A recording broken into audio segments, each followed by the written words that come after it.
কারো যদি অনুভূত হয় সে জাদুগ্রস্ত কিংবা কালো জাদুগ্রস্ত, তাহলে ইসলামিক উপায় তা প্রতিরোধের উপায় কি? ভাইরা আমার, আমি প্রায় বিভিন্ন জায়গায় বলি। আজকে গাড়িতে আসতে আসতে মুফতি সাইফুল ইসলাম ভাই সহ আমরা আলোচনা করছিলাম। সাইফুল ইসলাম ভাইয়ের কাছে আমার সামনে একটা ফোন আসলো, উনি ধানমন্ডি তাকওয়া মসজিদের খতিব, ওখান থেকে বলে যে ধানমন্ডির মতো রিচ এলাকাতে, সব ধনীদের এলাকা, সারা দেশের বড় বড় পয়সাপাতি যাদের তারা থাকে, ব্যবসায়ীরা থাকে, মন্ত্রী মিনিস্টাররা থাকে, বলছে এই এলাকাতে, উনি যেহেতু ওখানকার বড় মসজিদের খতিব তাকওয়া মসজিদের, উনি বললেন যে ভাই, এত পরিমাণ জিনে ধরা রোগী এবং ব্ল্যাক ম্যাজিক অর্থাৎ জাদুগ্রস্ত রোগীর খবর আসছে বলার মতো না। আমি বলি ভাই, আমারও তো একই অবস্থা। আমার কাছে যত ফোন আসে দেশের একেবারে সর্বোচ্চ লেভেল পর্যন্ত, এমন এমন কিছু পদাধিকারী ব্যক্তিদের তরফ থেকে ফোন আসে, রিকোয়েস্ট আসে যে কল্পনাও করা যায় না যে এই লেভেলের মানুষগুলো পর্যন্ত সাফার করছে খুব জটিল ভাবে। ঘরে ঘরে দুষ্ট জিনের উপদ্রব মানুষ লক্ষ্য করে না। মনে রাখবেন, কিছু কিছু দুষ্ট জিনের উপদ্রব আছে আপনি খেয়াল করেন না। যেমন কথার কথা, বাসায় বাচ্চা কাচ্চা অস্বাভাবিক দুষ্টামি করে, সীমাহীন, কোনো স্বাভাবিক কিছু না।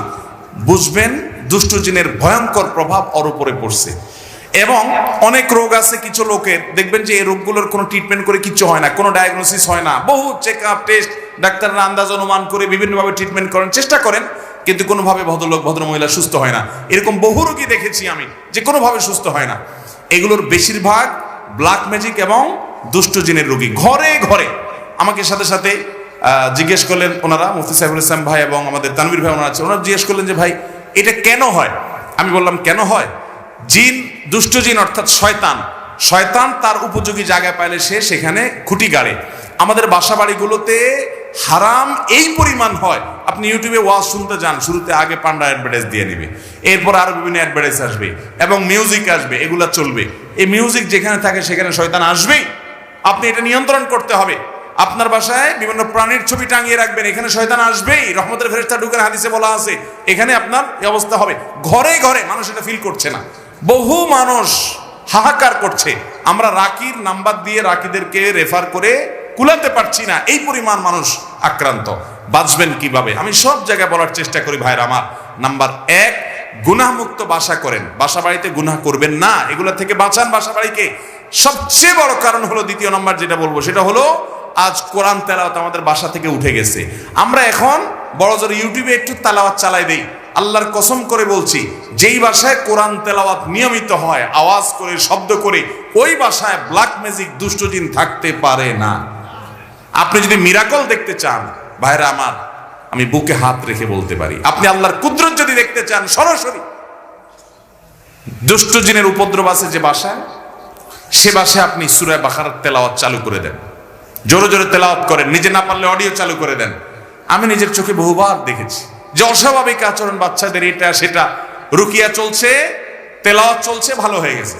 আমার পরিচিত এক বোন আছেন, বোন বলতে আমার আপন বোন না, দুঃসম্পর্কীয়, উনি আমেরিকাতে থাকেন, অনেক বড় ব্যবসায়ী। ওনার বাসায় ভয়ঙ্কর অবস্থা, মেয়েরা কোরআন তেলাওয়াত চালাইলে পাগলের মতো হয়ে যায়, কোনোভাবে সহ্য করতে পারে না, বলে যে বন্ধ করো এটা যেভাবেই হোক।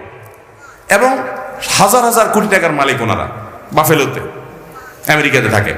আমাকে বললেন ভাই কি করা যায়? আমি রুকিয়ার অ্যাপ দিলাম, বলে যে কোনোভাবে তেলাওয়াত শুনতে রাজি না। আমি বললাম যে ওদেরকে যদি বেঁধে রেখে হলেও আপনি কিছুদিন শোনাতে পারেন, দেখবেন ট্রিটমেন্ট হয়ে গেছে। আমাকে গত সপ্তাহ না তার আগের সপ্তাহে যেন কয়েকদিন আগে আমাকে জানালেন যে ভাই, আপনি না দেখলে বিশ্বাস করবেন না যে আমার মেয়েরা এখন এতটা স্বাভাবিক হয়ে গেছে যে কোরআন তেলাওয়াত শোনা ছাড়া এখন ওরা ঠিক থাকতে পারে না, কিন্তু প্রথম সহ্য করতে পারতো না। আমার বাসায়, আমি তো এলাকার সন্তান, আপনাদের লক্ষ্মীপুরের বশিরপুর আমার গ্রাম, সেখানে একদিন সকালবেলা আমার এক নিকটাত্মীয় এক ছেলেকে নিয়ে আসছি, ইয়াং ছেলে, যুবক মানুষ, সৌদি আরবে ছিল, বলে বিদেশ থেকে চলে আসছে। কি হয়েছে? সে আজান আওয়াজ হলে শুনতে পায় না, তার পুরো শরীর বাঁকা হয়ে যায়। এবং সে বলে যে তখন তার শরীর এমন শক্ত হয়, টোকা দিলে মনে হয় যে বিষাক্ত সাপ দংশন করছে, পাথরের মতো হয়ে যায়। আমার চোখের সামনে দেখলাম জোহরের আজান শুরু হলো, সে আসছে অনেক আগে, বসতে বসতে 100 পর্যায়ে জোহরের আজান শুরু হলো, দেখলাম যে সে বাঁকা হয়ে যাচ্ছে এবং শক্ত হাট হয়ে যাচ্ছে। ভাইরা আমার, এগুলো কিছু হয়তো খুব দৃশ্যমান, বোঝা যায়, আর ম্যাক্সিমাম ঘরে ঘরে বোঝার উপায় নেই। এটার মূল ট্রিটমেন্ট হলো কোরআনে কারিমের তেলাওয়াত। আজ মুসলমানের ঘরে কোরআন তেলাওয়াত, মুসলমানের যুবকরা আজ গান শুনে, আজ ঘরে ঘরে মহিলাদের মোবাইলে হারাম জিনিস দেখে, পর্ন ভিডিও এত পরিমাণ দেখে যুবকরা। এমন একজন যুবক পাওয়া হাজার হাজার যুবকের মধ্যে কঠিন হয়ে গেছে, যেই যুবক বুকে হাত দিয়ে দাঁড়িয়ে বলতে পারবে এই দু চোখ জীবনে কোনোদিন কোনো নোংরা ভিডিও দেখে নাই, আলহামদুলিল্লাহ। এরকম যুবক পাওয়া যায় না ভাইরা। চ্যালেঞ্জের ব্যাপার, জীবন ধ্বংস হয়ে যাচ্ছে, সব জাহান্নামের দিকে দৌড়াচ্ছে, আপনাকে বিকল্প পথে যেতে হবে। শয়তানি থেকে, বাসা বাড়ি থেকে নিজেকে বাঁচাতে চান, এবং আত্মীয় স্বজনরা অনেকে উপকার করতে গিয়ে খুনকারের কাছে যায়, খুনার কাছে যায়, আপোষের তাবিজ নেয়, এটা করে সেটা করে, এগুলা বেশিরভাগই ব্ল্যাক ম্যাজিক এবং কালো জাদু, এগুলো ধ্বংস করে দেয় মানুষের জীবনকে। এগুলো থেকে বাঁচার জন্য দ্বিতীয় আমল হলো কোরআন তেলাওয়াত করবেন, বাসায় কোরআন তেলাওয়াত চালিয়ে রাখবেন। নাম্বার 3, আপনাকে তৃতীয় যে আমল করতে হবে, আমি সব সময় বলি, বাসায় ঢুকতে বিসমিল্লাহ বলে ঢুকবেন, বাইরে তো বিসমিল্লাহ বলে। বিসমিল্লাহ বলা ছাড়া বাচ্চাদেরকেও ঢুকতে দিবেন না, কাজের লোককেও ঢুকতে দিবেন না। ঢুকলে আবার বাইর হওয়া, বিসমিল্লাহ পড়ে আবার বিসমিল্লাহ পড়ে ঢুকো। হাদিসে আসছে, কেউ বাসা করতে বিসমিল্লাহ পড়ে ঢুকলে তার সাথে শয়তান ঢুকতে পারে না, প্রত্যেকের সাথে শয়তান থাকে, ওটা ঢুকতে পারে না।